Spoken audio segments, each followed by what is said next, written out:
Hello again, everyone, and welcome back to the Alien versus Predator Galaxy podcast. I am co host Adam Zeller, aka Ridgetop, on our forums, joined by my usual partner in crime, your administrator. Corporal Hicks, aka Aaron Percival. And today we are having on a guest that I've known for a little while, and we've been meaning to have him on our podcast, Adam Milicevic, who I had initially met through his work in the AvP Japan Halloween Horror Nights maze. But more recently, he worked with Legacy Effects on Alien Romulus. So we're going to dig into those two topics as well as some other things he's worked on. But I thought this was a really good discussion, and we're excited to share it with y'all. Indeed. And if you haven't already, I do encourage people to go and watch some of the walkthroughs of the Hollywood horror mazes on YouTube before you listen to this or watch this, just so you can have an understanding going in of what those things were like. Because as always, as all things, it's friggin' American exclusive, and they get all the cool stuff. So I wouldn't have been able to appreciate this without watching some of the walkthroughs first, just to get a proper understanding of it. Yeah, there's a number of good walkthroughs of the Orlando and Hollywood mazes, but I think the Japan maze was a bit more strict on recording. The Orlando one was too. They didn't like me trying to take pictures and record in there. But so we'll be actually showing off exclusively a first walkthrough recording of the Japan maze for you all to see. That should be coming out around the same time as this, if not shortly before. So hope you enjoy that. But without further ado, Adam Milicevic.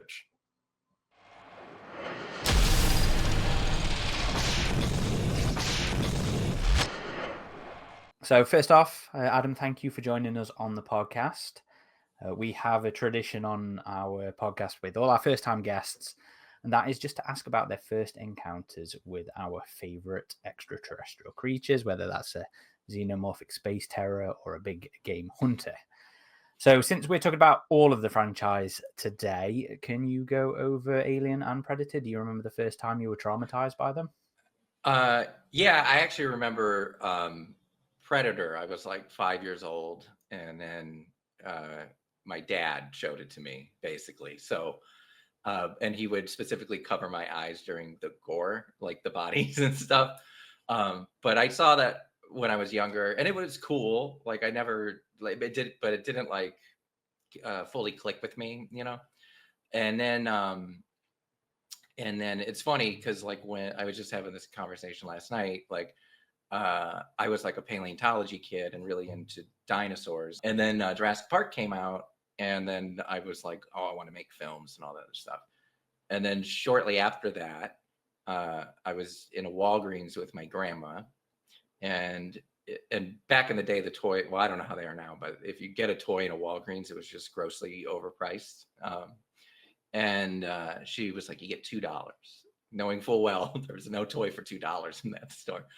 So there was a mismarked snake alien from the Kenner toy line. And so I was like, it's $2. So I just got it, not knowing anything about it really. And I get it home and I'm like, what is, like, Dad, Mom, what is this? And they're like, oh yeah, that's Alien. And, you know, and so we went to the video store to go rent Alien, and they didn't have Alien, but they had Aliens. And so that sort of made me, that I was just hooked after that. And so that was the first encounter. And then my sister enjoyed the movie too, and she actually became a Marine out of it. So the movie kind of just put everyone down their respective paths. But yeah, that was the first one. And then as the toys, you know, continued to come out and they did the AvP, then I got, you know, more into Predator and everything. So and Dark Horse comics and all that jazz. So how old would you have been? Oh, third grade, like second or third grade, I think. So Like 7 or 8. Yeah, something like that. You saw the movies a little earlier than I did, but Kenner was also one of my first introductions. It was the Flying Queen Alien for me. So, oh, that's a good one. I tried to I found it years later, but the guys that built the Queen for like I found behind the scenes photos of it. I don't remember where I saw them, but like for that practical Queen they did, I was like really I'm like, what? Who's making this stuff? Like they should just do a show for this. But Oh, you mean like the Kenner commercials that they did? oh right? yeah, because Okay. they would do practical stuff, and I was like, how could like people? This is what people want. Like do more of this stuff. But I need to go look that up again. It's been a while since I've seen those. But yeah, having you on has actually been a long time coming. You and I first met up back in late 2017, if you can believe it's been that long. I was doing some research on the Halloween Horror Nights AvP mazes and realized there was another one in Japan that I had somehow missed. You were the creative director for that one, so we got to chatting and eventually grabbed some lunch. And now, hopefully by the time this goes live, we'll be showing that maze off to everyone who wasn't able to experience it in person for the first time. But for those who may not be familiar with you or your work, if you could just tell our listeners and viewers, who is Adam Milicevic and how did you become the artist you are today? You got your quote unquote big break competing on the Makeup Challenge series Face Off. Is that right? I wouldn't say it was a break. It was, it was a nice experience, and I made a lot of friends on it. But yeah, no, Face Off was sort of something I just wanted to do for fun because some of my friends were on it and doing it. So yeah, no, I had honestly, I just reached out to see what the qualifications were. Like I had no intention of really like going on it. I wasn't a makeup artist. But at the time I was doing stand-up comedy. I did that for like 4.5 years. And so I just asked for this packet, and then I got an email from the casting people like, are you going to audition? And I was like, no, I'm not. I don't know makeup. I like, that's not my forte. And they're like, can it be? And I'm like, why? And they're like, well, we see that you do this and that, and like we think it'd be really fun to have you on. And so I did this rushed audition. I didn't know anything, and the first audition they were like, we really like you and this and that. Can you just learn makeup for the next one? And I was like, okay. And so so I like went to Japan and did another contract there. And then when I got back, I took a weekend. I got all my friends to come through. I applied makeup, like did like 8 makeups, did some sculpting and all that other stuff. And then you do the second audition and they're like, okay, cool, you're on the show. And so I was like, okay.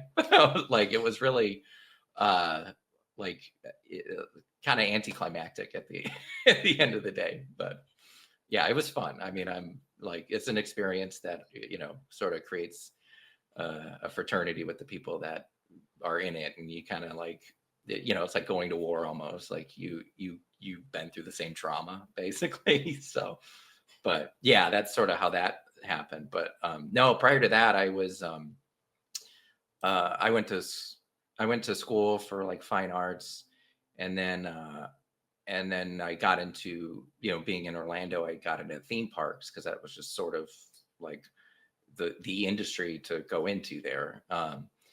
And so through college, I would do like Halloween Horror Nights, like as a character and this and that. And so I was around all the haunted houses and whatnot. And, then college led to an internship at a theme park company called Hard Rock. And then that led to a job at Universal Creative. And then, I worked on Transformers there. And then someone was like, hey, you were in haunted houses. It's like, they need a haunted house in Japan. And then I was recommended for that. And then I did that for like the better part of a decade. So I would spend a lot of time out of the year there building their haunted houses and costume design and stuff like that. And then as it sort of progressed, the way I worked, it just sort of led to being more like a creative sort of, director on the thing. So then I would just sort of do that. So I would just sort of plan the shows out, like whatever we were doing, the mazes and whatnot. I would just do that through the art, and then we would hire like the show directors, the performance directors, basically, and then used to sort of babysit everything. So, but we had a small team over there, so that's and because I did a lot of stuff basically. Like I dabbled in everything. At the time it was like, oh, video and softwares and this and that, and then he's worked in the things, and so it just was a good fit for them basically. So they kept me around for a while doing all that. So a lot more than just AvP then. Oh yeah. No, the first one was the first one over there. So at the time, the park was very focused towards basically like moms and their kids. So it was a very kid friendly park, and they focused on the local market and repeat customer and stuff like that. So they were a little hesitant at the time of doing like horror based stuff.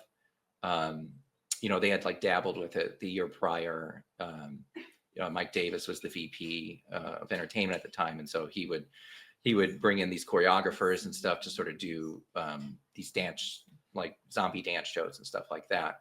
And then for the Mummy Museum, so basically Japan's sort of spiritual season, so to speak, like the best spooky time for them is it's a holiday called Obon, which you go visit your family and you go, haunted houses pop up, like with yokais and Japanese ghosts, and so they wanted to do they wanted to do their own haunted house, so they did the Mummy Museum, and then from there it would just be refurbishing that thing for another Halloween season. So it was basically 2 haunt seasons at Universal Japan there. So and then just as everything kept going on, like, and it was funny because like I was like pitching AvP to them for years. Like I like every time I'm like, we should do this, we should do this. There's a lot of movies, like it's free advertising, and you have fans, and so finally one year they wound up doing it. So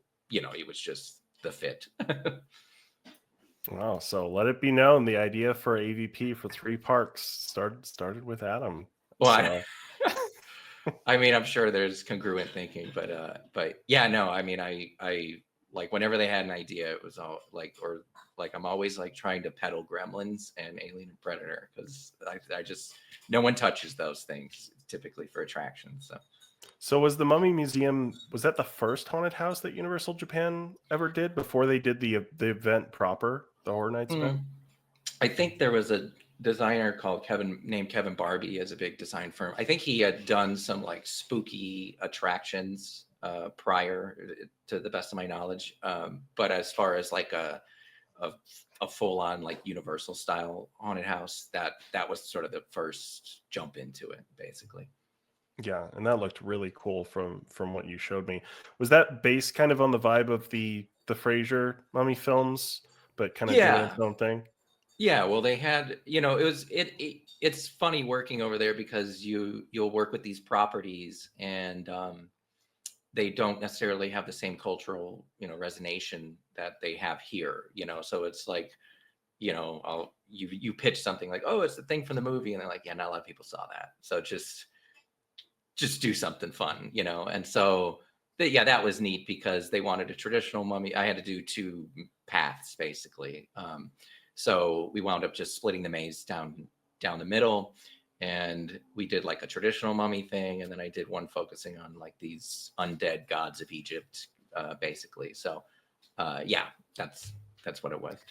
What was the Japanese culture sort of around Alien and Predator then? I mean, I know there's been some Japanese manufacturers of some really good figures and whatnot. Isn't Hot Toys Japanese as well, or Asian or something like that? What was I the think awareness like? Yeah, I mean, it was, there's like there's obviously like an age divide with those movies sometimes. So it's like the younger generation at the time wasn't like, they were aware of it, but it wasn't like it was just like an older monster movie basically. But the people closer in my age range, or older than me, it's like they loved Alien. Like they, it just sort of depends on when it hits. But the toys were always popular, and people recognize it, and so it was I think the thing over there though is like there's a delineation between like being scared and startled, basically. So like we would do guest surveys for the Mummy Museum, and people would be like, oh, I jumped but I wasn't scared, and it's like, oh, because it's like fantasy. It's it's not, it doesn't sort of ring you know, as like, oh, I'm really horrified now. And so the maze was sort of just received as sort of you know, just a fun thing, not necessarily horror or scary to them.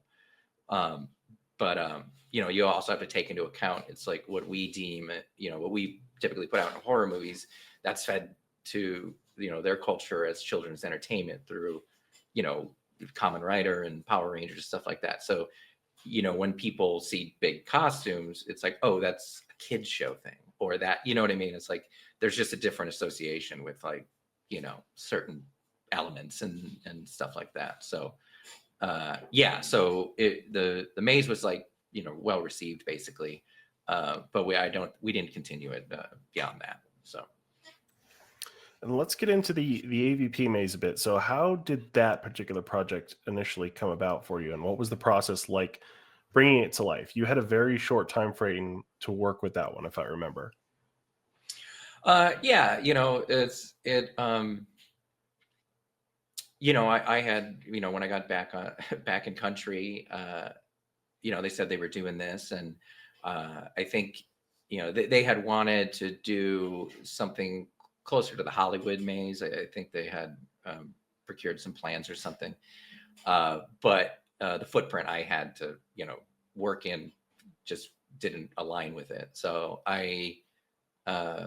you know, the team basically, you know, we sit down and we're like, okay, we're gonna have to come up with something different, and it was a very quick turnaround, and so we had Pat McGee create all the costumes and props and stuff like that, and he has a relationship with Alec Gillis, and I think I know Stephen Wang worked on AvPR as well. So we pretty much just had Pat McGee create stuff for us, and then when we brought it in country, myself, Racebird, and then Logan Long, all friends I met on Face Off, oddly enough. Race eventually became my co-assistant / co-art director on stuff, and then Logan had come in to, like, paint stuff, so it was like it was a fun time. But yeah, so basically we had to do it quick, so we just sourced from approved vendors, and then Fox licensor at the time, the rep I was dealing with, his name was Jonathan Kassan. He was fantastic to me, because he saw that I got it. Like, he saw that I wasn't going to do anything to tarnish the brand in any way. So he basically was like, anything that's been licensed, you can pull from. And so we had this, like, big tent, basically like a temporary, you know, structure that we were building the maze in. And one other rule that we would always use to sort of abide by was, like, maintaining, like, a sense of it's my favorite word, verisimilitude. So it's like, okay, if guests are walking up to a tent, why? What is the tent? And so I was like, okay, we'll do, like, Weyland-Yutani quarantine tent, you know. And then I was, you know, say what you will, I love the Colonial Marines game, and so I pretty much just I sourced a lot of stuff from there aesthetically. So, because, you know, they created different environments in that game, and rather than, you know, me trying to do this, you know, not having time to do this whole creative effort to, like, visualize what Weyland-Yutani would do in this situation, and you know, I was able to just sort of pull reference images and design off of that, and then as you go through the maze, you're basically in a Weyland-Yutani lab. You know, then the aliens get out and it's overrun, and then you go through an acid tunnel into the sewers, and then you see the Queen set up shop there. And so we brought in a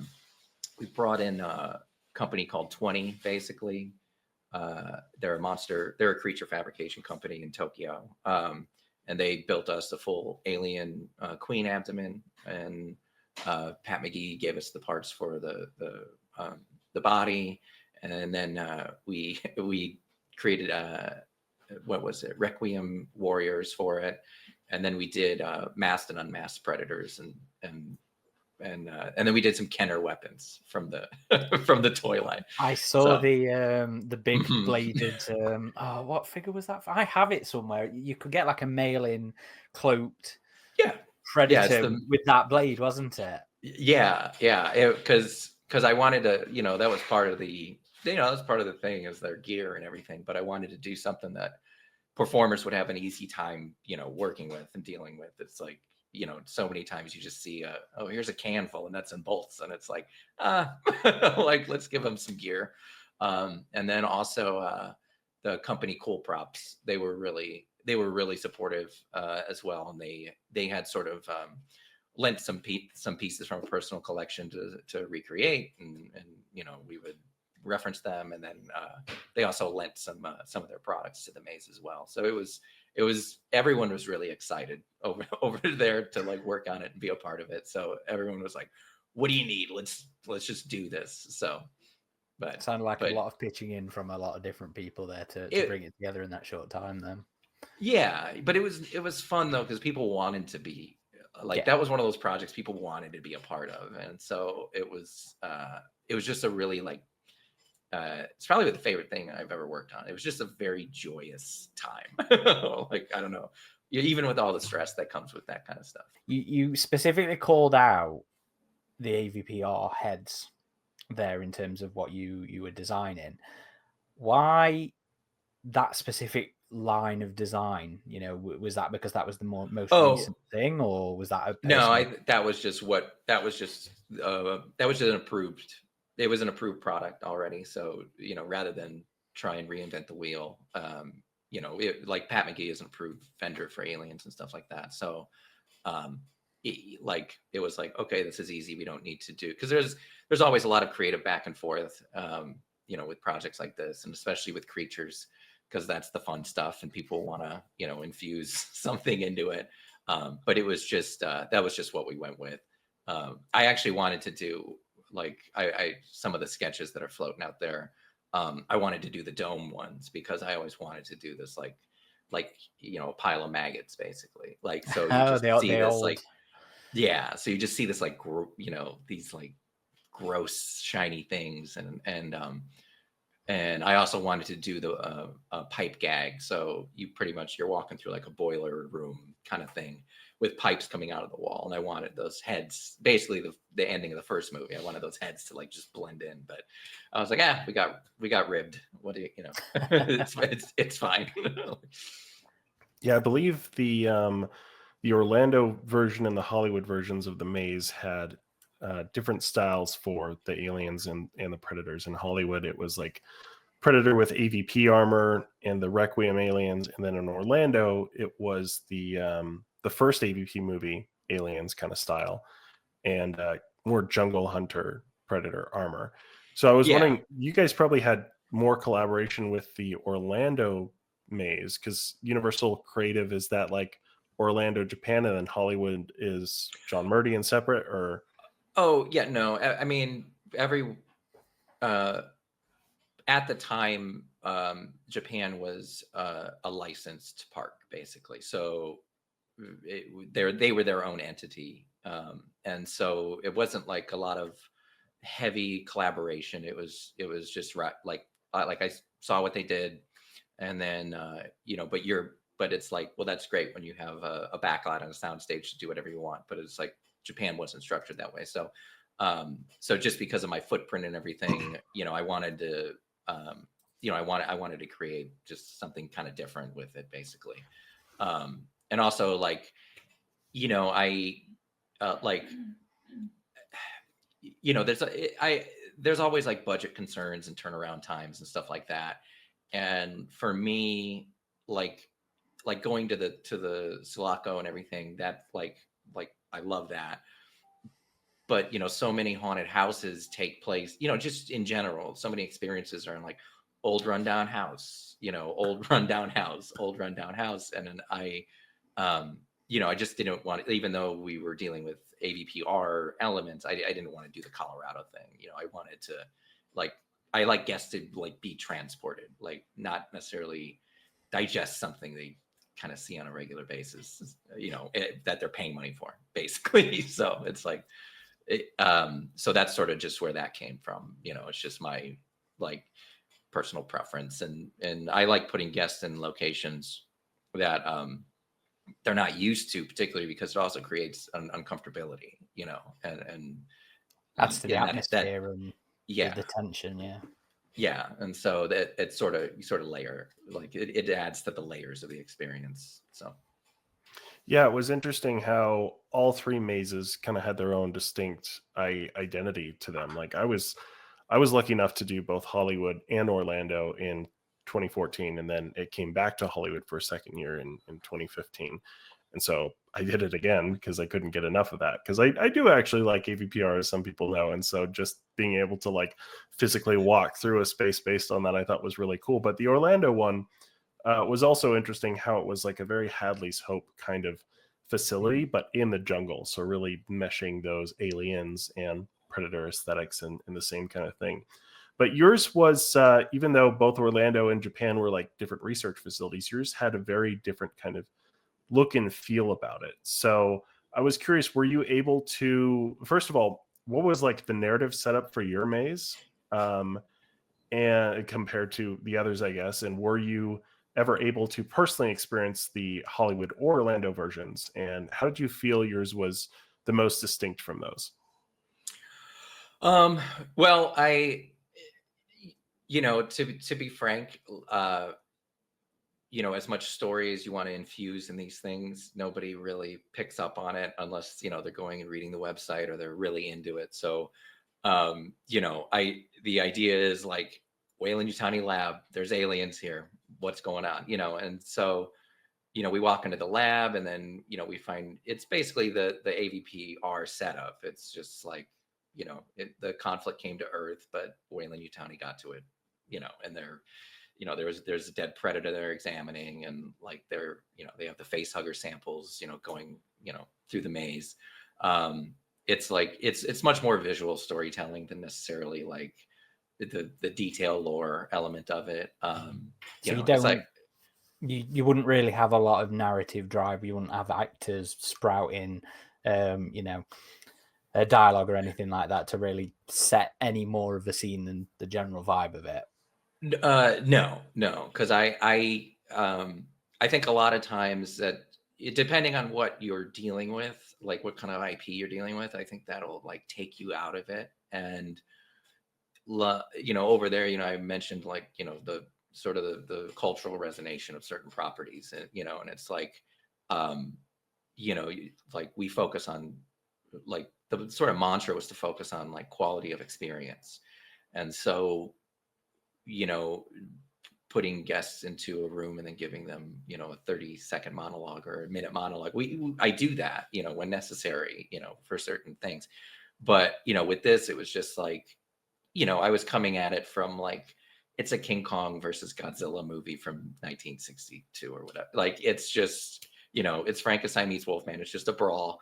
We're in it. We know what's going on. They don't like each other. Like, so that's a lot of times, that's as far as stuff like that will go. But then in the set design, you can, for anyone that cares to look or examine, like that's where I put my narrative stuff. Like, so that's where I put, the things that you're learning, like, oh, they got him, oh, they got out, oh, this and that. Like, so I like to show, not tell necessarily, because I think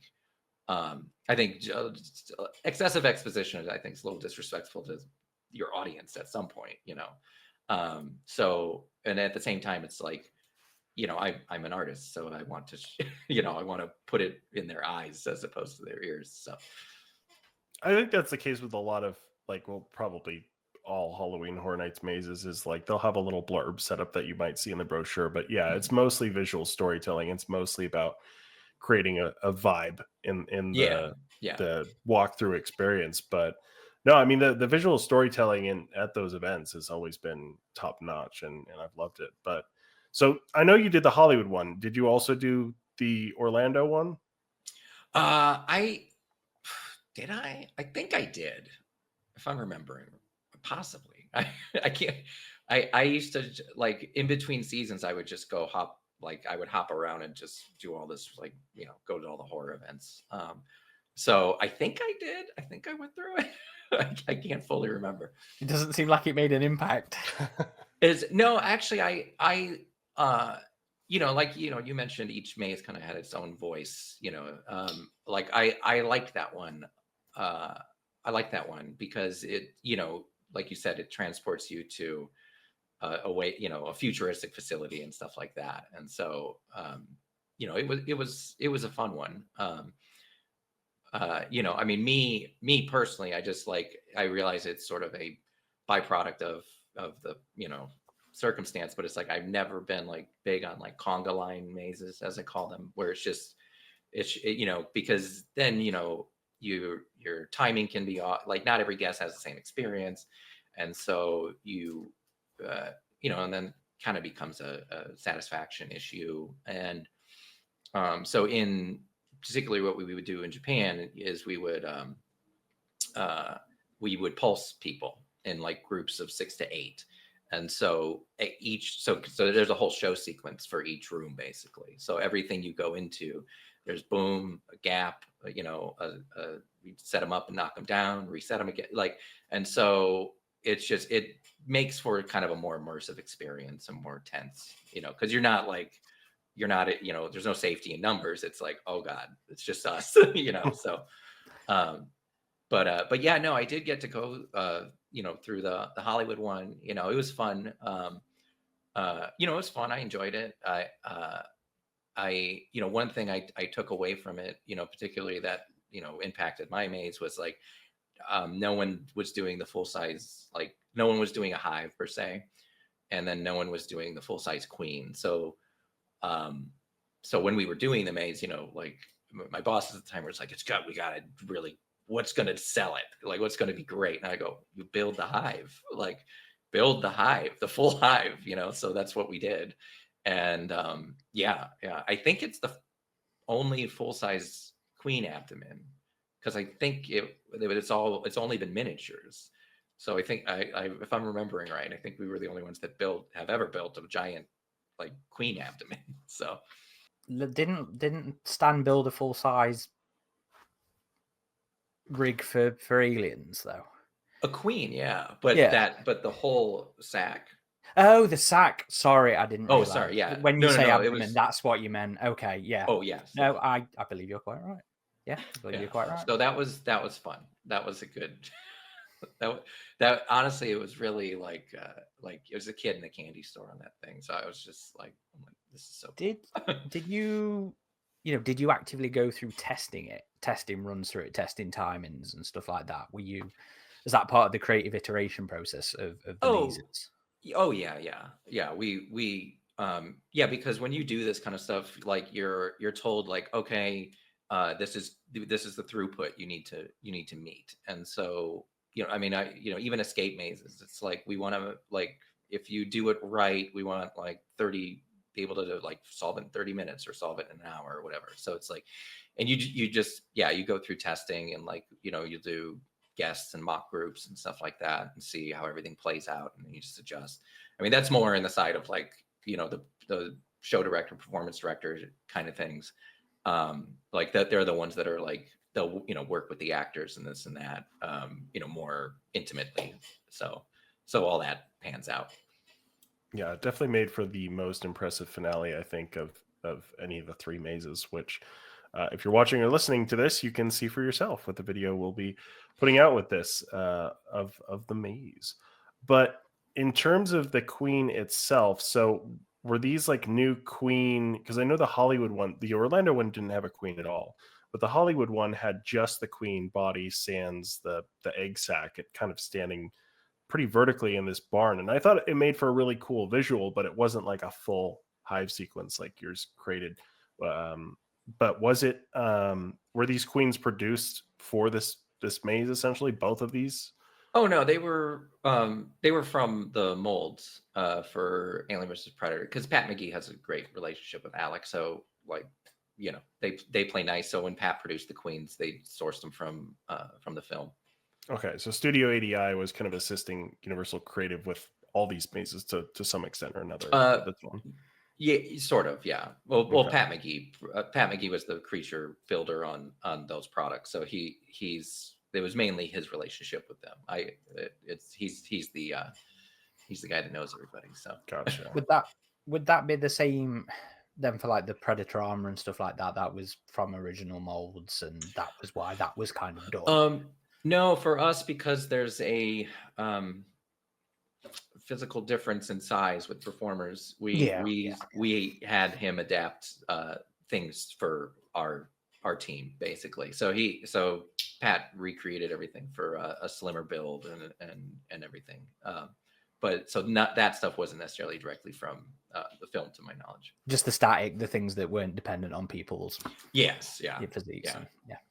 Yeah, it seemed like at the time the AvP mazes had brought in more puppetry than I typically had remembered from the Horror Nights mazes. And I know in Hollywood they had one full body alien suit performer at the end, but it was mostly, they had an interesting setup where they would have these big dummy aliens that would kind of have rods on them with puppeteers controlling them from behind. And the Orlando one had more like Bunraku style puppets where they were just the upper torso coming through a hole or something.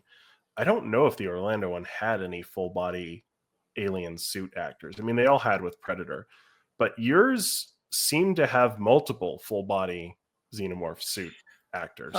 Yeah, we had some that were actors, and then we like I said, the timeline was tight on that, so we sort of created like swing puppets, and we did swing puppets for the aliens, just to do. Sorry, before you go on there, you're gonna have to explain that because I don't know what you mean by a swing puppet. So I pretty much what I like to do to get free motion out of stuff is I'll build a puppet and we'll tack it to a support beam overhead, and then the person behind can sort of push it, right? Okay. Like that. And so it gives you this it's not overly complicated, and you're not you're not having to maintain mechanics and stuff like that. But there are times when we do get into more complicated puppetry in other mazes like Chucky and Exorcist and stuff like that. So yeah, I know when you're in a dark environment and there's smoke and lights flashing off, even just a little bit of movement, I think can sell the illusion. Like I specifically remember the Orlando maze had just a dummy alien hanging above, which was totally static. And then seeing yours, you had just that little bit of movement of the one that was hanging above, which maybe not even everyone is looking up there, but that little bit of movement, I think, really helps sell it. Yeah. We also did the other thing that my producer on that project, Tsuno-san, Tsuno Shoichiro, he was fantastic. He really wanted the aliens and predators to be engaged in battle, and I felt the same way. So a lot of the moments in the maze are so you'll see a predator engaged in battle with the alien. So we'll have an alien puppet that the predator is able to Ed Wood mock fight basically, and so the predator's puppeting the alien for him to fight, and actually giving you alien versus predator. So there were a couple moments like that that we would try to do in there, and then you have you only have so many performers and stuff to pull stuff off, so you try to just get the most out of what you have. So that was sort of a byproduct of that. But yeah, I noticed in the concept art you had an interesting system where there was a handle in the alien head for the predator performer to grab onto and look like he was wrestling around with the alien. That was really cool. Yeah, it was. Yeah, there was a couple moments with that. So the maze isn't the only thing you've done for Alien. You've also done some. Yeah, yeah. I've always been on the outskirts of this stuff.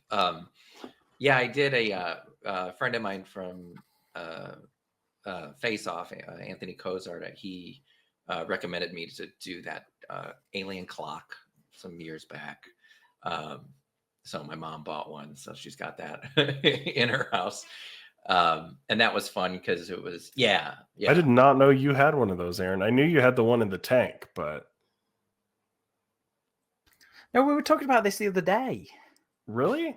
When I was saying that the clock ran forward a bit fast, a bit too fast. Oh, you meant that clock. Okay. I didn't know you had that piece. I knew you had the other thing from the Bradford. You have a few things from the Bradford Exchange. So I've got this clock. I've got the alien in the tank. You can't really see it. It's on the bookshelves behind me. But no, I think it's just the. Oh no, and I got a mug, a Stein. Yeah, they sent us that for review, and they told us not to run the review. But that clock turned out pretty good, I thought. I mean, I saw one on eBay the other day. I was pretty tempted by it. So yeah, it was fun. It was cute. Yeah, the early sketch. Actually, I think I was told like to do a cuckoo clock initially. So I have like sketches of like it's a cocoon lady with the little chest burster. So it's just like cuckoo, cuckoo. oh Like, man, that's hilarious. but yeah, it was ridiculous. Yeah, so I mean those were fun. It was just that was just a little gig, and you know, they wanted to hark back to the original thing, and then you know, I was like, oh, it'd be really cool if the countdown, or no, actually, I did hands. I did like little Giger, like a Giger clock, like with like little biomech hands on it and stuff like that. And then I think the only change they really wanted was that countdown clock. So it was nice. It was nice. I love doing little gigs like that. I know I've done like some of you guys' merch and stuff too. So yeah, those are fun for me. And then I know you have shared this image of an egg, which was for a Japanese alien publication. What was that one? Yeah, so there was Matt Frank, who is a Godzilla artist. Like you just look him up, and his stuff is out there. But he there was a company that was doing bringing American comics over to Japan. So they had gotten they were licensing the Alien comics and stuff. So they just wanted a little like advertisement, little posts. So that's all that was. But the guy was in Japan, and you know, Matt was like, I know a guy that likes aliens. Oh, so it was kind of like selling a pitch then. Yeah, well, it's a licensing pitch. No, they had the license at the time. Oh, it was just it was just like an ad, for like them. a teaser, like these are coming, essentially. Yes. Okay. Yeah. And you've also done a few private commissions, as you mentioned, including a few for us. So thank you again for that. And those shirts are still available on our TeePublic, so check those out. We should have worn those.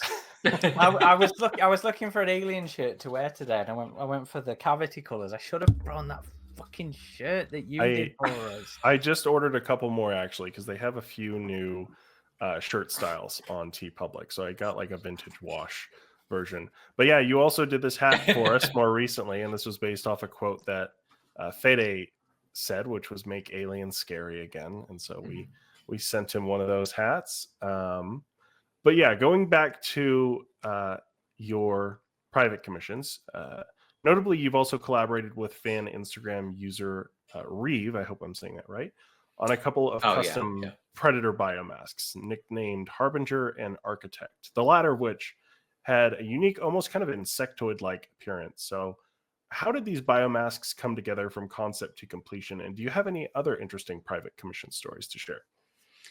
Well, yeah, actually it was during the lockdown, you know, and you know, we were just all looking for work, you know, need to do anything. And yeah, he had like reached out about sculpting some Predator masks or designing them.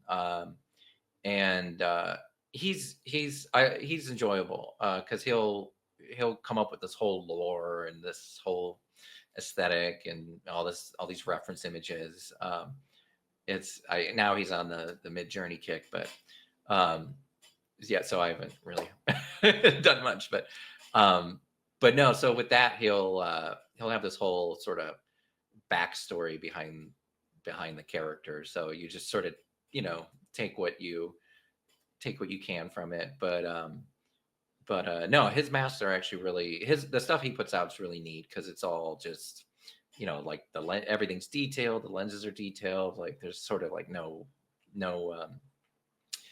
there's no element of the thing that he doesn't like to address. But yeah, I mean, those were just, you know, just fun little things to just like knock out, you know. And at the time I was just like, I wasn't like fully using ZBrush in my workflow. So I sort of use those commissions to sort of sharpen my skills with that, and get some portfolio pieces out of it. But yeah, I mean, he knows more about it than I do, but I guess Architect was some sort of time traveling predator. And he had I did a poster for him. So I think if you get the mask, you get print, and then there's a whole display with it. And then the other one, well, I forget the name of it. You think you said Harbinger? I'm pretty sure that was it based on his post. Yeah. Yeah. For that one, he wanted to do some he wanted almost a transformative mask. So it was like the base bio mask, and then it would have these parts that would like clamp on, and via magnets and stuff like that, and then lenses that would come down out of it. Like he was having fun with that one. But that one was kind of cool because you never really see, I mean, you see custom bios and stuff like that, but you never really get to see in like something transform, or like more to it basically. So I had fun like doing those little things. So you kind of said that you'd existed on the periphery of the Alien franchise earlier there. Not for long. Yeah.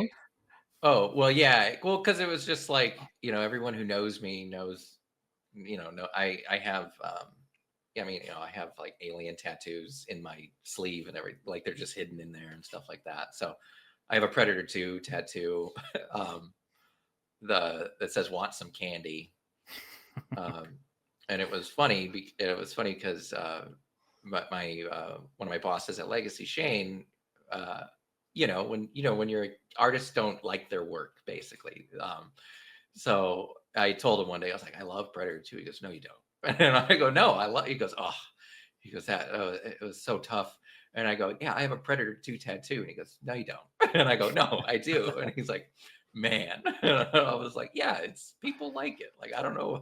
I realize you have that relationship with it, whatever that may have been. But it's like, no, it's like stuff makes people happy. So it's always, but anyways, yeah. So it's like just in my circles, it was like my, I'm always doodling and drawing aliens and stuff. So everyone, was always like, oh, I want to try and get you in on this, or I want to try and get you to do this. And it's like, I just never would really do officially licensed stuff or anything like that. And then,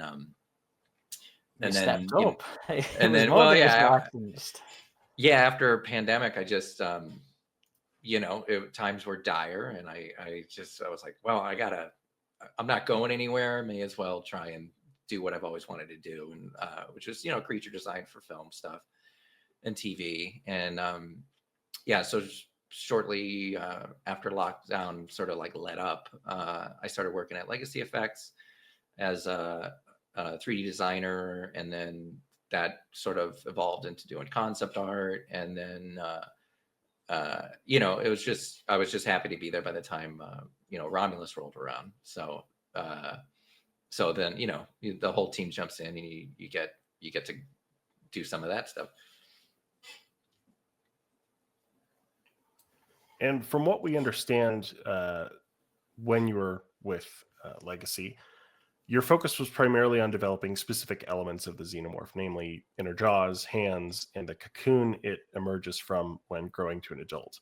So how did the designs come together for these? I know you told me specifically of a really cool inspiration for the circular caps on the fingers. Oh yeah. So, well, I mean basically, during this process, like we, our lead artist goes by Scott Patton. His name's Scott Patton. He's fantastic, and he's he's one of those guys that like has like designed almost like a ton of stuff that you've seen, and then you're like, oh, that was you. Like it's very exciting to talk with him about what he's done. But so he sort of he was the force, sort of taking everything that so Fede, taking everything that Fede sort of handed him, working with him, and it's a team thing, but Scott just sort of like led a lot of that. And then because there's so much work needed to be done on the design of the body, different parts would get sort of divvied out to different artists and stuff like that. So, so with that, it was really fun because you kind of, with the alien, it's you have the silhouette, like the silhouette's designed, so it doesn't necessarily become, in my viewpoint, it's not necessarily a conversation about reinventing the wheel, but it's like, what are you doing within the lines? So it's like, that's where you get to have your fun. And so yeah, it was like, it was just everyone just sort of contributing ideas and coming up with stuff and seeing what stuck. And it's like, I remember doing like, different takes on the muscles, like how does that look? And, can we create some cool, moments within that? And then, and I was like, I want to do the little mouth. So I did a couple, some designs for the little mouth. And then, and then like, I did a lot of the stuff on the waist down, basically. So, so you'll have the lead artist sort of do a, general silhouette and an overall sort of essence to it. And then the way the team's structured is you got to go in and you refine, all of this individual little parts, and you kind of infuse little things here and there. And what you mentioned about the hands is the knuckles on them. So Fede was referencing, he brought up a lot the posture of the Avas from Neon Genesis Evangelion. That sort of just foreboding, just hunchy kind of thing. And you can see a lot of that comes through. But because he said that, the aliens have these little knuckle things, and I decided to sort of just make them look like the angel masks from that anime, and it just kind of, it worked. It lent itself to the thing with what we were doing with it mechanically, and it's just little moments like that. And then the toes as well. Someone, I remember just seeing someone comment on Twitter, like, are those the toes from the unused Alien 3? Like, because the Alien 3 original one had these like claw knuckles. And so I'd recently seen some dinosaurs that had like dual raptor claws, like smaller avian dinosaurs. And I was like, oh, that would be cool. And so I put those on there, and it was sort of like a dual reference. But it's like, I mean, that's what designers and artists, they're always burying these little references and things. And it's like, yeah, the Mummy Museum had actually, there was like one wall with like Alien vs Predator hieroglyphs that like, and so it's like, if you caught it, like, someone be like, wait, that's like, and it's just stuff like that. Only the chosen may enter. I know this. I always find it, so when you hear stories about you taking on specific elements of a creature, you're doing this, the mouth, you're doing below the waist, I always find it sounds to me, as a non-artistically talented person who could barely draw stick figures, I always find it this strange thought of so many different artistic visions, artistic people coming together on one body, so to speak. So what's that creative sort of process like for you as an artist, just doing this specific set piece, and then there's somebody else doing another part of the creature? Do you collaborate with each other? Do you bounce off each other? Do you try and keep a cohesive sort of vision to it? Oh yeah 100%. I mean, once again, doing things like this because everyone, like everyone there loves this stuff. So it's like everyone knows how good it needs to be. And so you guys are like, everyone's just sort of in line. So like stuff like that's, easier, but it's like, that's where you have like, your art lead going in and, just sort of art directing everything, down the line, just to make sure everything's in line, with each other. And then, you're also, with any project like this, you're also trying to, like, once you design it, then then you take it into the real world, and you have the mechanics and everything, and so then you sort of you make these, not necessarily concessions, but you adapt to what needs to be done without like jeopardizing the whole design. So it's just like sort of you don't even think about sort of having to work with other artists anymore. You're just sort of on the team with stuff like that. But yeah, and then it's also this whole other conversation of like, the concept artists depending on who it is, it's like there might not be a 3D asset to the, associated with the artwork. So it's like now you're doing this 3D interpretation to the 2D and whatnot. So so yeah, I mean the whole process, you're constantly like collaborating and trying to build upon what your handoff basically. So it's like it's yeah, I mean it's just, I don't even think about it, to be honest with you. It's just like everyone just sort of gets this nice little harmony going, and it just kind of flows. Yeah, it seemed like with Romulus, there was a uncommon number of effects studios involved, between Studio Gillis and Weta and Legacy. Like you typically don't see 3 major design studios on a single monster movie like that. Oh, I mean, yeah, I mean, it was, it was nice. And I think, I think a lot of that was just getting, there's this thirst for practical effects, so to speak, right now. And so, and after, the Predator, and stuff like that. And I think after everything, had various reception to the films, I think, there was this like, Disney, there's obviously a push to just like bring back classic hits and stuff. So I think a lot of that was just sort of a result of, I think everyone, getting the team back together was primarily a result of that, but I don't know. I could be wrong. And this wasn't a planned question, so if you want to plead the fifth, you can. But after seeing the final film, how did you feel about it? Well, tell us about seeing the film as well. Were you at the premiere? I don't know if. No. We, I mean, that sometimes they'll offer a cast and crew thing, but no. I mean, I enjoyed it. It was fun. It was, it was a return to basics. And sort of the DNA of the franchise in general. I do. I guess the one thing for me is like you sort of, as you sort of grow up and you get this sort of, you develop a taste, so to speak, each Alien film sort of had its own like voice to it, basically, like just different director, different voice, different sort of themes and messages and stuff like that. And then you get the Prometheus stuff, and like I like Prometheus a lot, and I like that, Frankenstein's monster creating his own Frankenstein element. Like I like the heady stuff and just like kind of classic sci-fi themes and stuff like that. Yeah, no, I mean with Romulus, I had a good time. I just for me personally, I just like, I was on that Prometheus bandwagon, so I'm really just like I want that to finish out. I was like, I don't need a new meal. Let me finish this one, And so, I am a little, I do wish they would do a follow-up to that, but we'll see. So still holding out for that third Scott prequel. Hopefully we'll see it. Well, you're on your own there, guys. I don't know how you dare say that, Adam, Mr. Prequel hater. You know my feelings. It's more out of a spite. Yes.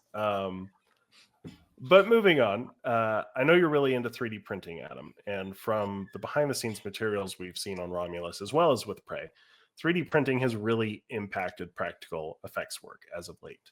So do you feel like this has blended kind of the digital and practical worlds more than they have been in the past in terms of effects? Oh, yeah. I mean,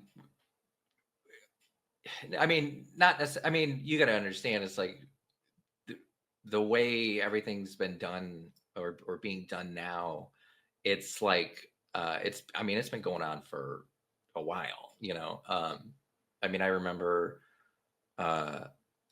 I remember hearing that like on Terminator 3, they were doing 3D printed metal maquettes and stuff like that. So it's I think it's becoming more prominently known, and now that we have 3D printers becoming more accessible to consumers, I think, why wouldn't you utilize them where you can to help expedite, a process or cut costs if you need to.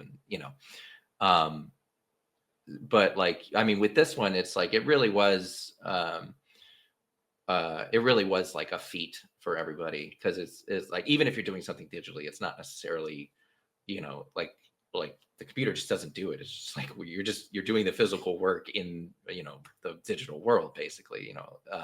You're still sculpting, you're still doing all this other stuff. And so I think it was a great, like, merriment of everything. Like, but that's not to say, but like the other things, I mean, you look at, I think, like Iron Man, that was a 3D printed, so that was their first big 3D print push at the time, was like the Iron Man suit. And it's like, if you really, I mean, for me, I think that's sort of the shining star of like, hey, look what we can do now, because it's like, if you've ever had to sculpt hard surface materials and stuff like that, it's its own, you get various sculptors and artists in the industry, when you get people with particular disciplines, and so, so to be able to design something in 3D and then just, print it out, like, it's just, you would do that. They would, I don't, no one would not, if they were put in the position. So, but yeah, the 3D printing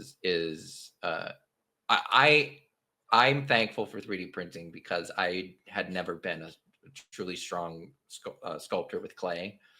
But my illustration and 2D design or whatever, that's where I was. And so, being, ZBrush was one thing, but then being able to 3D print stuff, I think that really helped, like, enable me to sort of pursue this, dream, I had for the longest time. So I assume that, like, the practical skills of, like, being a painter, working on, like, set design or prop design or monsters design, is still transferable to 3D printing as a prop making method, because it's still relying on the paint for its realism. So that skill is still transferable, even though the techniques are changing as to the physical. Yeah. I mean, the whole reason I started getting into makeup was when I did get my first gig in Japan. They had they had assigned some vendors that would be, making the costumes, and one of the vendors, who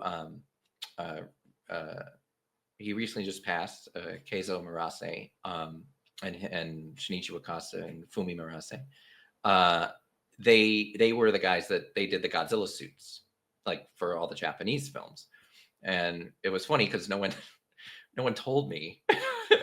And they were just like, we're gonna go visit the shop, and I was like, okay. And then I walked in, and it's like, oh, there's Godzilla, there's King Ghidorah, there's my producer goes, oh, Adam, this is Godzilla suit maker. And I was like, thanks. I thank you.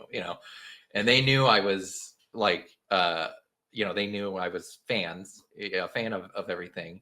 But it was one of those things, you enjoy the thing, but you never really dug deep into, like, what's behind it. And so, I was just, like, kind of blown away, and I wanted to learn as much about it as I could, because, like, the way I look at it is, like, I try to learn as many things as I can. So if I have to art direct something, or you have to direct something, or you have to manage something, you at least have some competence in being able to communicate to who's producing it, or like having an awareness of, like, what they need to do, so you're not over asking something, you're not asking something impossible. Like, it's just a responsibility as a project manager, in my opinion, is to be, like, versed in things.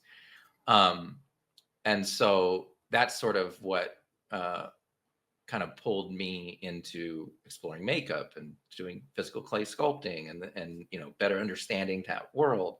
And the same thing goes for, it's just like, when we would do, media or stuff like that, or we would do, like, in the maze, in the AvP maze, we had fake windows with face hugger shadows, that were just back, LCD monitors, basically. So, but I was like, what do you like? I was young at the time, so, I was mainly in, like, a construction mindset. So I was like, okay, what do you need to produce this? What kind of model do you need? Like, this and that. And like you just learn, and you just absorb. And so then when you get to something like, then when you transition into, like, doing stuff at Legacy, it's like, it's like, oh, you can do this. Oh, we'll come do this. Oh, you can do this. Oh, come do this. And it's like, I recently just was talking about, there was this old video.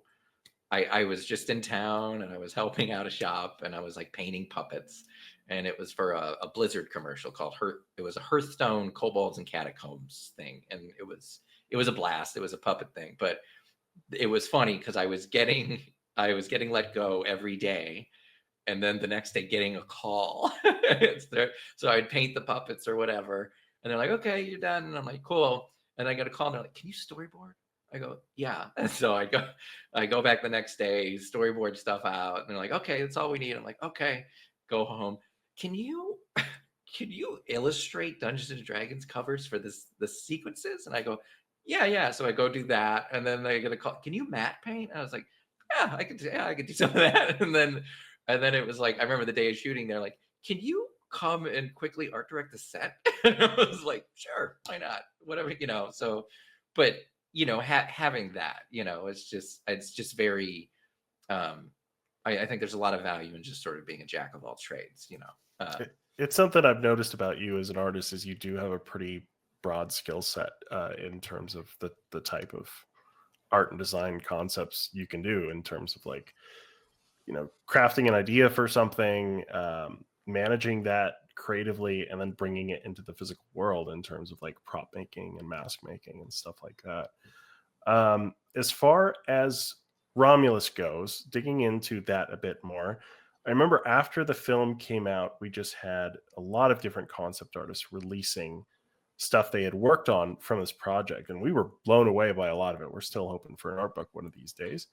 And one of the posts we did was on some renders that you had done, some CG sculptures of the cocoon that the xenomorph emerges from. You did a series of different kind of design explorations for this cocoon. So how was that process like, and how did you settle on like, this is the one we're going with? Oh, well, like I said, Scott Patton was sort of our design lead on a lot of that stuff. So, as I sort of mentioned earlier, you get like 2D artwork, and then, once you get into the zone of like, how do we make it move? How do we do this? How do we, do that? What does it need to do? What, how, like, so once you sort of take all that information in, now you sort of design based on the real world stuff, and you can, when you take that, like if there's something in the 2D art that's like not necessarily feasible, so it's like, okay, well, what can we do? And then you go into this sort of second phase of exploration, so to speak. And so, it was the cocoon, the cocoon was, interesting to work on. Obviously, it's reminiscent of things. But like just sort of going in and kind of exploring what that could look like, and how if I know some of the renderings, there's like different folds and stuff like that, and it's you sort of do design elements like that based on oh, how does the skin look when it stretches? Can you create cool shapes? Can you create a cool aesthetic? And it's a lot of you're sort of have an engineer mind with it too, because you're just sort of you're always in that physical space when you're designing. So you're not necessarily just going off the rails, or just that's because that's the other thing, is you don't want to be designing something no one can build, because that's not useful to anybody. So you sort of you're sort of in this zone of refinement, basically, and so you explore within that. Is that mentality of the what's realistic, does that come in when you're working at you are then at a shop level, you are working for the people that are going to be building this, compared to say Dane, who's sat on his in Australia just coming up with the concept? Are you on that mentality specifically because you're there with the shop? Well, yeah. I mean, I've always come from a background of this thing has to be real at some point. Like even in theme parks, it's you would do haunted houses, and you would do, when you do attractions, it's like you'll see all these big blue sky images and this and that, oh yeah, it'll cost $1 trillion to make. And it's like, you know, and so there, it's sort of just like you know, to generate ideas and stuff like that. And then, but once you're in like the build zone, like once you're in this mentality of like, I physically have to make it, now you're, you know, you're taking into account your budget, your timeline, your turnaround, you know, what kind of tools and you know have access to and stuff like that. I mean, that's true of anything when you're fabricating. You know, theme parks is a little more difficult because, or you know, you're also dealing with, you know, safety standards, building codes, stuff like that, as well as like guest interaction. You know, can performers maintain their performance for the duration of the show in a particular puppet or a thing? And so there's a lot of like elements that go into it, you know. And I think like you know, all of that sort of discipline comes into play when like, which I learned very quickly, is like you know, you just got to be on your game at Legacy, like, because it's like it's a fast moving ship, and you know, you don't you don't want to fall off it, you know, because it's like you're a team there basically. So it's like, if you know, it's like dominoes, like, so you want everyone to be thinking the same way and on the same page with stuff like that. So did you get your hands physically dirty during the production as well, or? Oh, no, not so much on that one, you know, but I like, you know, there's like, we've had certain things where you know, I was just the guy designing it, and then they needed help on the floor, and I'm like, okay, I'll go help out and just make sure this thing gets out the door or whatever and stuff like that.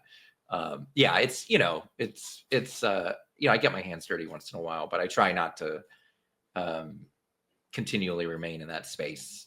So because I like you were mentioning 3D printing and stuff. It's like I make my own little, like, I have my hobby, and so I enjoy doing it, and I like, I've art, like drawing and stuff, it's already become work. You know what I mean? So it's like you don't necessarily, you know, fully enjoy it all the time. So it's like I compartmentalize things so I'm not like getting burnt out on them. Completely understand that.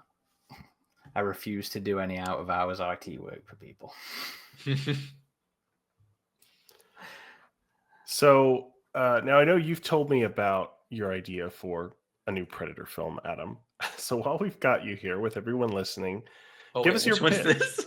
Wait, which one's this? The one with The Rock that you told me about. Oh, Predator Cold Front. Oh, so you even have a name for it. Okay. Yeah, give us your pitch. Tell us about this Predator movie. It's just the day after. What's the Jake Gyllenhaal Frozen movie? Day After Tomorrow. The Day After Tomorrow. Oh, right. Okay. Yeah, so it's Day After Tomorrow with The Rock in New York City with the Predator. That's it. It's just a blizzard with the Predator and The Rock. I also like, you know, I mean, The Rock really should have fought the Predator at some point, because, well, because it's like that, you know, was rumored so much throughout the mid-2000s. It should have happened, like, because, you know, and don't get me wrong, I love Prey and what they're doing with it now. Like I like the new stuff, but you know, it was like, if you look at, like, I've always seen Predator as boxing. It's a boxing match movie. It's like, let's take Mr. Universe and have him fight a big bad alien that makes him, you know, scared, right? So, and then even if you change the genre, you know, Danny Glover, like cop, like tough cop, he had that, you know, that's what he was putting out there at the time. And it was like, okay, the baddest cop and the baddest alien. And it's like, okay, well, where's the next one? And it's like, you know, I like Predators. I do enjoy the movie, but it was like the pianist. And it's like, oh, okay.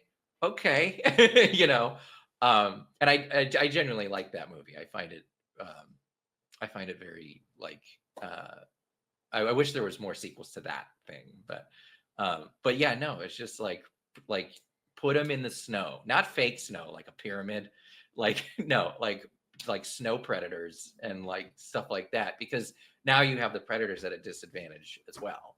Do you know what I mean? Like now there's sort of this even playing ground, and then you can do this like just brutal, like cutthroat thing, and like do it with like factions. Yeah, I don't know, like make it like a COD game basically. So it's like 5-on-5, and you know, and so I always thought, and I rant about this all the time, So so you have the Expendables.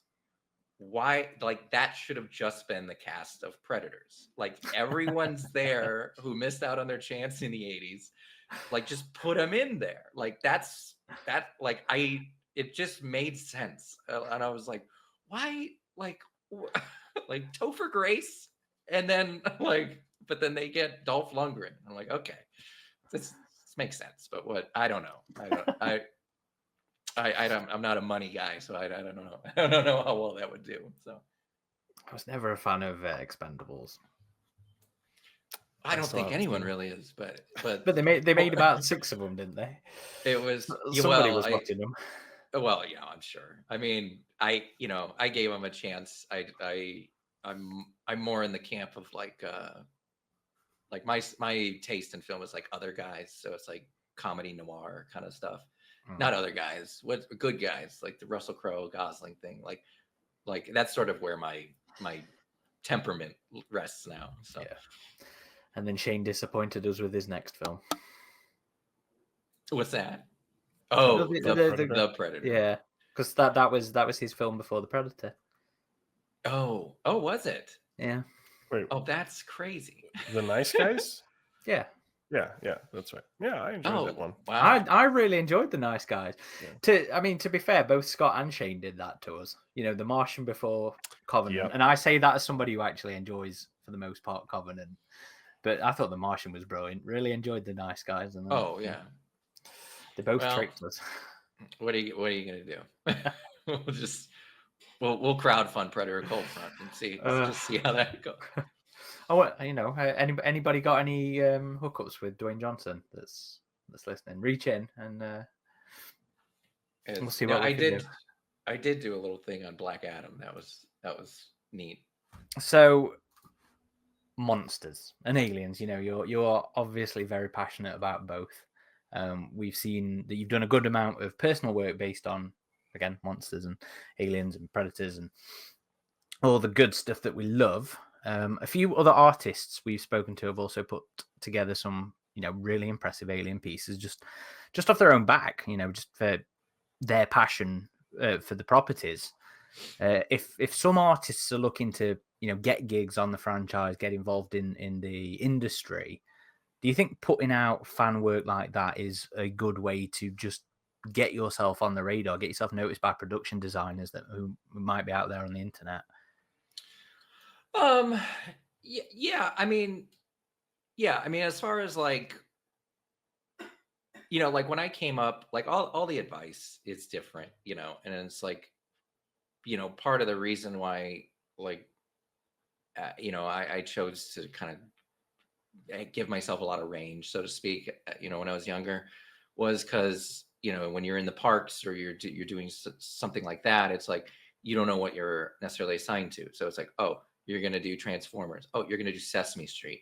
Oh, you're going to, and it's like, so you, like, at the time it was about having a lot of range, being able to, but it was more focused on like being able to be there for whatever production would need. I mean, I think, I think fan art, I tried to do comics, when I was coming up, and, their thing was like, they would have scripts online. They may still do it, but it's like, here's a Batman script, here's a Spider-Man script.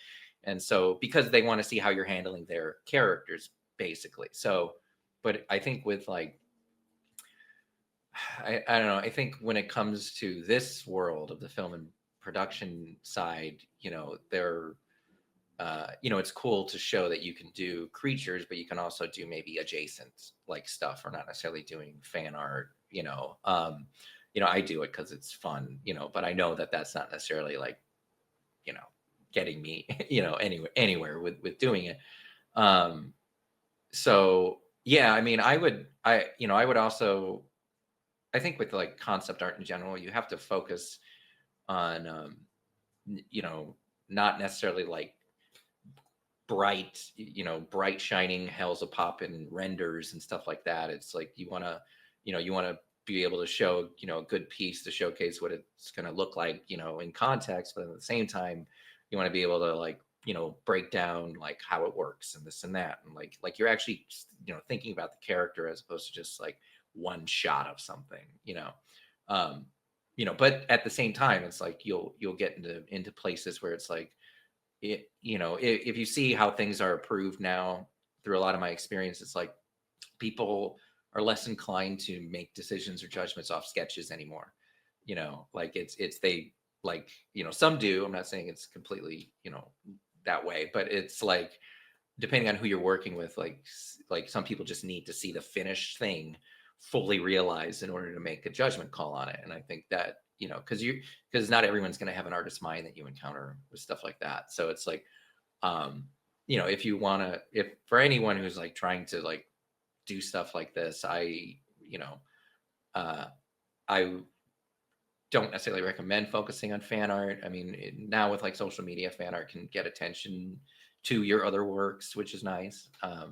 But you also want to be able to show that you can, communicate, work, and iterate with a team of artists, basically, because you're just, you're a cog, in the machine. So, yeah, I've seen a few, professional artists myself that they've told me like, oh, I would just love to get on something official with Alien, and they've been on the cusp of it a few times, and so I'm rooting for them with some projects. But I have seen some other fan works, like with the Jurassic films. There was one, I think there was a fan who set up this kind of fake viral site for the Maserati Corporation for Jurassic World, and then Universal was like, hey, can we just like buy this from you and you develop this like viral site for us? And that was one. I think there were a few other CG artists that were brought on to do, and they were like fan artists, and they did all the Dino Tracker stuff for Jurassic World Dominion's virally. Yeah, so I mean, like I said, with social media, it is changing. It's like the Lego sequence in Spider-Verse, I think. Like that, I think it was like a 14-year-old kid that did it. Like I think he just learned Blender and did it. They're like, you got to do that for us, And so, like I said, the landscape's way different than it was 20 years ago. There was no YouTube, no social media, so it's like, we had these things called portfolios with like pages you turn, and and so, but yeah, I mean, I would say like doing, if you were trying to get involved in anything for a particular franchise, I would say like, do fan art, but also do your take on it. Do something new to it. Like bring something new to it, but because that, that kind of shows that you can think in that box, but not necessarily, you're not just copying something, you know what I mean? Yeah, I mean, that's the best I have to offer on that. But and speaking of doing your own takes on things, I've noticed you've done a few posts with your own version of a xenomorph and your own version of a predator, which have interesting, unique designs. And you've used this custom xenomorph of yours on a few mock retro-looking Dark Horse covers. Yeah, so honestly, that was just like I had I just roughed up a Xeno so I could just do some cool renders for it, and then I eventually want to print that thing. I made myself a face hugger. And then no, I just sort of, I'll just make little tools that I can reuse and just do little comic book covers with. And because I loved those old Dark Horse things. Those were like, that was like, I love the comics so much because everyone, like I said, everyone, you know it's an alien, but everyone's bringing something a little different to it. Each artist is infusing something different to it. And so I think like that's, that's what I love to do. And so that the little Dark Horse cover exercise was just me doing something before bed. But well, very cool looking. And I am curious about your Predator design because the Predator facial structure has always been a divisive topic amongst fans, but I thought yours looks really cool, but we've seen a bit less of it than the Xenomorph. You only kind of teased it, I think, a little bit. Oh yeah, I need to find time to finish it. But yeah, no, for that I love squid beaks. Like I love like little aquatic beaks on things. So and I wanted to I was just playing around. I thought it would be cool if just all the features were just a bit more pointed and streamlined. Just like pushing like I think like Avatar Way of the Water had come out, and I was like, I should do a water predator. So I just started like making it feel more like like aquatic life, so to speak. So and then there's like a little hint of sort of like sort of Asian aesthetic in there too, just with some of the lines and stuff. But yeah, I do need to finish that. I want to. It's been on the back burner. So you currently work for a new company that's producing some elaborate tiki mugs, Tiki Land Trading Co. Oh yeah. That's that's what I'm doing right now. There was some really cool Alien and Predator tikis in the past. I think they were the Alamo Draft House. Adam, is that right? I think it was Mondo. Okay. But they have like a partnership. And it's been a while since we've seen any new ones. Do you think that might change soon? Are you going to start pushing for some AvP themed tiki? Oh, mugs? I mean, I'm always pushing to do Giger stuff, but no, I don't. Tiki Land Trading Co. They focus on primarily traditional tikis, as well as sort of this like 60s Art Deco kind of aesthetic with their work. They're very they appeal to a particular core audience of tiki. Then at the same time, like since I've gotten there, they've really like allowed me to explore stuff and sort of bring new ideas and things like that. So there's I think they just like they did an Audrey 2 mug recently, I think it's called Feed Me Tiki. But it was fun because during that process I was like, let's do this as a Mario Paint job too. Like let's just let's cross appeal it, And so it's like that kind of stuff. It's just sort of, infusing ideas and coming up with different stuff. But I'm mainly doing sculpting for them, which is fun because it's just it's fun work, and it allows me to kind of explore other things and whatnot without being so ingrained in like a crazy deadline or like the shoots tomorrow kind of thing. So it's plus I had some like broke my arm last year. I turned 40 and broke my arm, so it's just sort of been taking a breather right now. But and returning to the topic of 3D printing, you have a small toy company of your own that you've set up called Adamu Toys. I've quite enjoyed your little Xenodomes collectible xenomorph head that you gifted me a while back. And I know you've been pretty busy with your main company right now, Tiki Land Trading Co. But are you looking to produce maybe more custom collectibles in the future? Yeah, eventually. I actually, so the last batch of toys, so I'm kind of like partnered. Well, I'm partnered with Phantasmic. So I make toys, and then they'll distribute them through their website as well.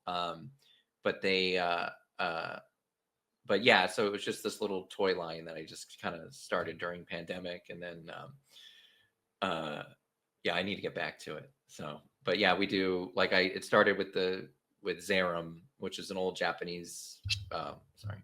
I started with Zerum, which is an old Japanese movie, and the toys are really hard to find. And so I just one day I'm like, I'm gonna make my own, and so I just made the toy. And then I was like, I want a Halloween figure, and I made this little pump kill character, and then I got actually the Xenodome was the wrong size packaging. So I was like, what can I make that fits in there? And I sized an alien head. I was like, oh, that's perfect for a Predator toy. And so I just did that, and that's where Xenodome. Oh. We have one right here. My producer, my producer just brought over. Yeah, so there's some of the samples. So for our listeners, Adam is showing off a custom Zyram. Am I saying that right? Figure? Zerum, yeah. Zerum. Okay. Very cool. And I've always liked how your clamshell packaging can open and reseal. I don't know why no other companies have done that. Well, it was a thing I noticed in Japan, a lot of because the secondhand, so basically there's a little tab that opens. So So basically, the secondhand market there is really strong, and as a result, like they got wise to it, so they make their packaging non-destructive in a lot of times, and I just love that idea. So I just kind of figured out a way to to do this, but Yeah, it's a lot easier yeah, than just like opening a package like a feral, like we do over here. yeah, A yeah. feral. I like that description for us. I'll have to credit Natasha with that one actually, but because that's how I open stuff that comes in from Amazon. Like a feral monster. Give me my products. But and speaking of custom toys, another share you did a while back is you mentioned your sister was inspired by aliens, and I guess that kind of came full circle because you produced a custom Colonial Marines figure for her. Yeah, for Christmas one year, I turned her into a Colonial Marine. And I did a little bust for her and stuff. So there's got to be a huge market for that kind. I would fucking pay to have my face on a Colonial Marines armor. And I imagine there must be like so many franchises like fucking Star Trek, Star Trek uniform with custom heads on it. There's got to be such a market for that kind of thing. So I did a Star Trek figure for my friend for his birthday as well. Because we were both working on the show at the time. And so we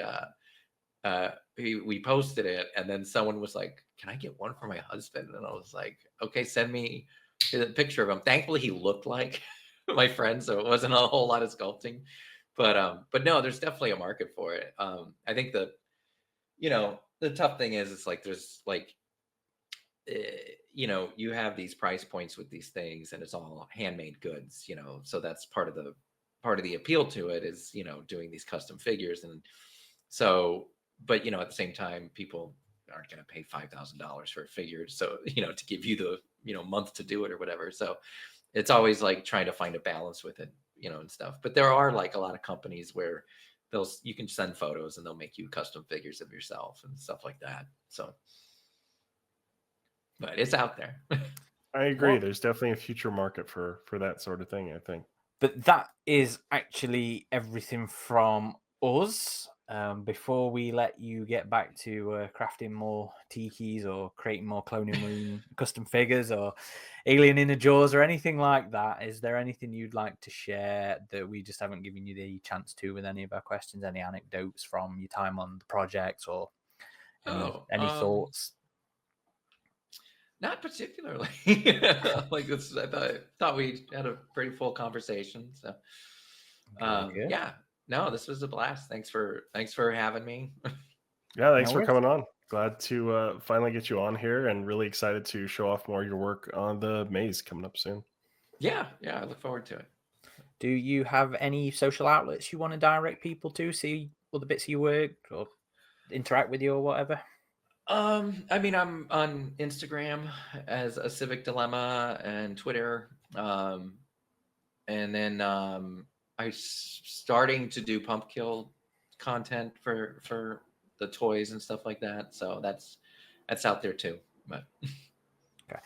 We'll include links to Adam's social bits in the post that goes up with this. So feel free to go back to the website and follow those links as well if you want. I'm sorry, I'm not better at this.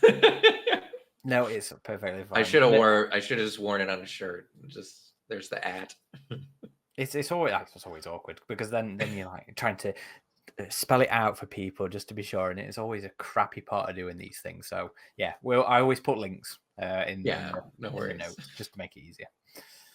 So Adam, thank you again for joining us, and yeah, this has been a really cool conversation. And again, check out our companion article about your work on the AvP maze in Japan.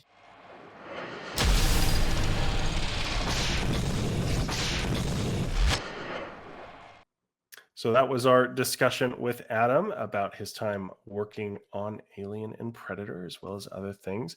So big thanks to him again for joining us. I thought that was a really fun discussion. Yep, it was really interesting to listen to.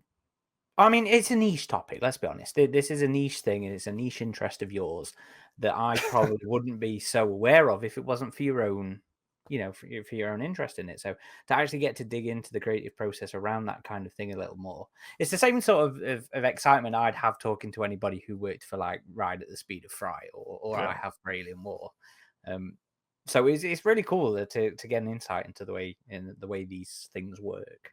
Yeah, definitely. And I know you're not as much of a theme park guy as I am, Aaron, but you are getting a Universal soon, so maybe that'll change. And it did get you into Aliens, so I would not consider this a theme park thing as something I'm averse to. I don't like rides. I don't like being thrown around. So if this was in the UK, I would have been fucking there and I'd have been enjoying those horror maze things because it's an interactive experience, isn't it? It's a whole different breed and kettle of fish compared to, what was the phrase for the roller coaster that was going to be in... Descent into Darkness, I think. Yeah, but there was a phrase that you used in the article to describe the ride. I don't know. Revisit the article. But it's a different thing. I don't think of it as a theme park. It's an interactive experience, and I'd have been fucking all over this. Yeah. Well, hopefully they bring Alien War back on your side of the pond. Hey, we did get Madame Tussauds. We forgot to bring that up. Oh, that was fun. True. That was a fun little mini Horror Nights maze that they rushed us through before the fire alarm went off. we went back a couple of days later. That's true. Without being rushed, but yeah, that's true. But anyway, that was a fun discussion, and also it was really cool hearing about his time working with Legacy on Romulus. There's just so many artists that worked on that movie, and it's always cool to hear more of what they've done. I feel like we've talked to more concept artists and effects artists than typical on our podcast lately, Aaron. Well, it's the fun time. It's the movie time as well, anyway, and that's when we go hunt down all the artists and then enjoy all the creative and nerdy details in everything they do and the stories behind the designs they do. So it's fun stuff. Yeah, and they'll be continuing next year with Alien Earth creatives, I imagine. But depends if we like the show. Let's be honest. Well, I mean, regardless if we like the show or not, I'm sure there's going to be some incredible art, some of which we leaked a while back, but.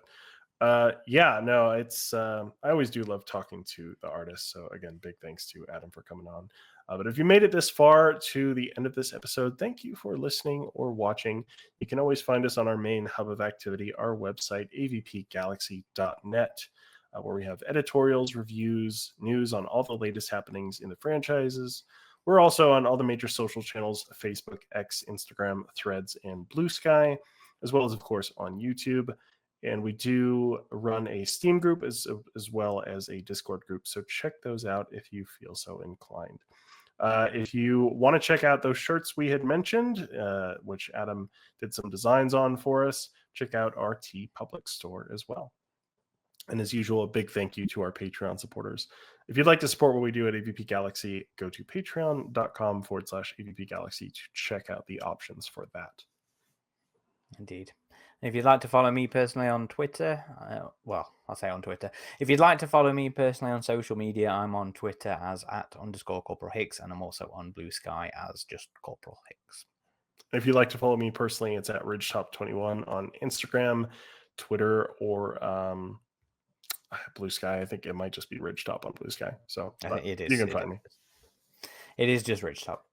I know, because I tagged you the other day thanks to that fucking awesome Alien Earth goodie bag that you sent over. Yeah, you got those. I'm glad those arrived all right. With the Alien Earth pin that I'm showing up for our audio listeners. Well, I'm showing them up for our video listeners. I'm explaining it for our audio listeners. But yes, that'd be why I know that. Well, thank you again, everyone, for watching or listening. Until next time, this has been Ridgetop and Corporal Hicks signing off.